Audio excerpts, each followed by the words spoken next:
The integrity agenda, as we think about it at EY and in our forensic and integrity services practice, it's really the client's agenda. It's a culmination of the experience we've built up with our clients over the years, where historically we would do a lot of reactive investigative work that would lead to compliance remediation work. And then over the last 5 to 10 years or so, we've seen more and more movement towards proactive compliance assistance with clients. And the integrity agenda, as we view it, has several elements that is the product of all that experience that we've collected. There's really 4 elements, and it's a way of looking at how a client can manage the difference between what it wants to do, vis-a-vis its code of conduct and culture statements and mission statements, and what actually happens. And there's a controls aspect to it, there's a culture aspect to it, there's a governance aspect, and then there's a data-driven insights or analytics aspect to it. So what we do is actually bring those together for a client, and oftentimes it may be that the client wants to sort of assess where they are in the process. It's unusual, I think, that they want to completely build it from the beginning, because most clients have compliance programs in place. But we tend to get involved with clients when they're looking at how to establish the effectiveness of the program that they have.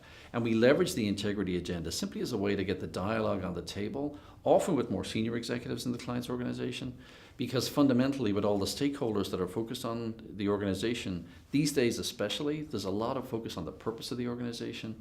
Are they engaging in behavior that has integrity? Of course, there's all the usual metrics about the business being successful and making money and those types of things, but there's a lot of focus, especially from the people in the organization and the talent that you're trying to hire, about, well, what's your purpose? Are you doing things the right way? Can we feel that we belong to an organization that exhibits integrity? So in that sense, that's how it's come about. It's more of a gradual development, just based on working with our clients.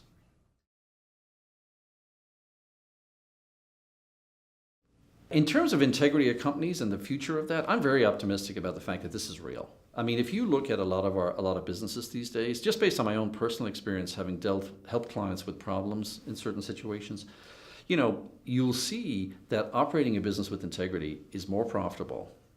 And fundamentally, if you can build a principles-based compliance program, it's more efficient. And you'll actually you'll have more confidence as you search for opportunities in new markets. Many of our clients historically, had challenges getting into new markets as they look for growth, and the emerging markets are fascinating markets, and there's great growth and opportunities, but they would get into those markets and not realize the compliance challenges, and they would have a lot of problems because they had a reactive, rules-based compliance approach. What we're finding is that more and more clients are adopting principles-based approaches, cultivating and building the integrity of their own people, educating their people around what they really need to focus on, and then surveilling it, ideally electronically, using data analytics, for example, and to a certain extent, artificial intelligence and unstructured data technology-assisted review and all sorts of other jargon. But the jargon is very helpful because it helps clients actually get to an efficient process, because let's face it, there's pressure on compliance officers these days to do things more cheaply and more efficiently.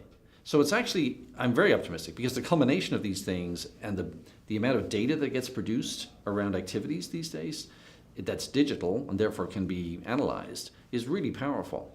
And you can teach compliance systems within our clients' companies to actually educate themselves a bit and leverage their own data to get smarter, so that they can flag transactions or they can flag activities, in some cases before they've actually been consummated.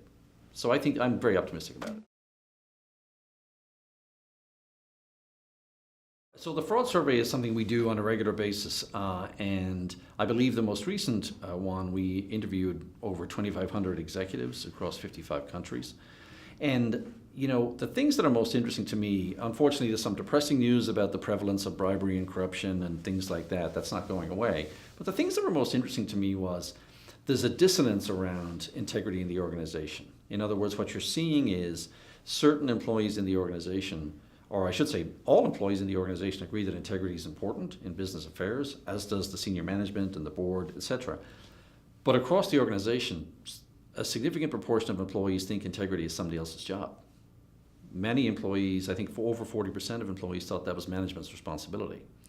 And only something like 22% or so of employees thought it was their own individual responsibility. And clearly it's a shared responsibility that everybody has. And I think that to me is interesting, because that dissonance creates the potential for problems.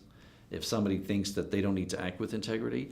And the other fact that was really interesting to me, and I recognize it's a limited data point, so we don't want to extrapolate it too much, but there seemed to be also dissonance across age groups, where you had folks that were younger than 35 who appeared to be more likely to engage in potentially fraudulent or improper activity to improve their business success, whereas folks over 35 were less likely to do that, which actually runs against it's kind of counterintuitive. You would expect that in this day and age, younger folks would be less likely to do that.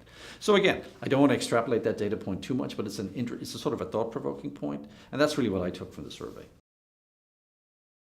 Yeah, so in terms of how we can help companies with their integrity agenda, in today's world, purpose is very important. It's important for your employees. It's important for the future talent that you want to hire, and it's important for your business generally in society. We're seeing many more stakeholders raise their voices around, not just the quantitative things a company does and the success it has financially, and the shareholder returns and all those historic things, but you're seeing a lot of focus around, well, what are we doing and how are we doing it? How are we contributing to society?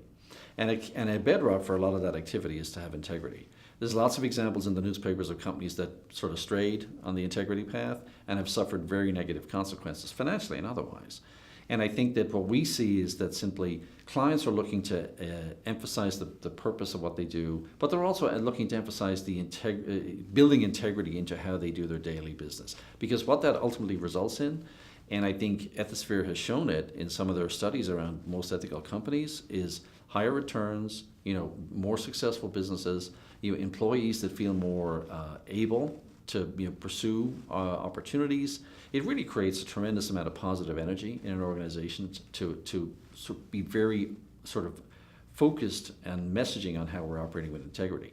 Now, how we help clients with that is, although we have in the integrity agenda, as we described it, we have 4 buckets, which is the governance, the culture, the controls and procedures, and then data-driven insights. I would say for the most part where we help clients is with the controls and procedures and with the data-driven insights. There's a great deal of activity we do around forensic data analytics and artificial intelligence and reviewing text through computerized technology, proprietary technology that we have, that can really help and speed up the process for getting some good data around KPIs that help compliance. Because many of our clients that I speak to are really looking for the future of compliance, how to get to a principles-based model that they can then surveil KPIs across the organization electronically, so that it's essentially across the total organization, so that they have a much more defensible, not just defensible position, but a position that can then generate value by leveraging the data and the insights that are created.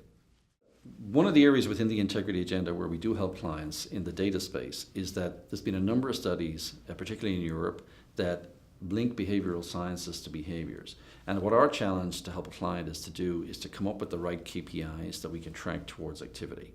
So for example, historically we used to do a lot of work with clients, and we still do, around anti-bribery and corruption.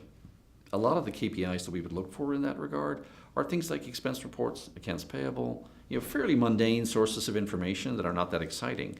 But when you look for the right kind of qualitative aspects in that data set, you start to get a very good feel electronically for what's happening in the organization and what might be a problem, including things like geolocators, people traveling to areas that they don't typically travel to, all sorts of standard analytical tests that you can do forensically.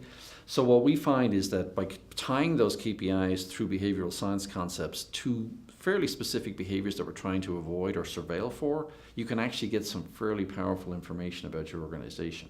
It's not going to be always dispositive, but it's going to be very helpful as you, a compliance professional, look to focus your activities, your limited resources. You want to focus in on where you think you've got some hotspots, and that's what this technology will do for you very effectively.